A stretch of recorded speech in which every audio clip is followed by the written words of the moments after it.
Happy Easter po sa inyong lahat, kapamilya. Ako po si Father J-Boy at tayo na po at magkape at padasal. Dahil ililigtas tayo ni Jesus sa ating pagiging makasalanan, binigyan tayo ng panibagong buhay bilang mga anak ng Diyos. At dahil dito, tayo ay nanyayahang mamuhay na banal. Ito ang pinagdiriwang natin sa linggo ng muling pagkabuhay. Meron pa akong kwento. Isang araw, pinasyal ng isang nanay ang kanyang anak sa simbahan. Nilibot nila ang malaking katedral.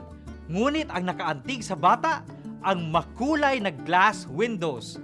Tanong ng bata, sino po ang mga nakaukit sa mga bintana? Sagot ng nanay, anak, sila ang mga santo.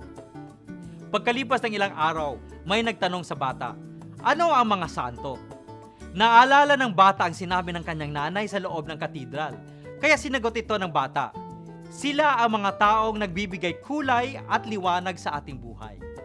Pagdasal po natin mga kapamilya na mamuhay tayo't ng tulad sa mga banal. Happy Easter po!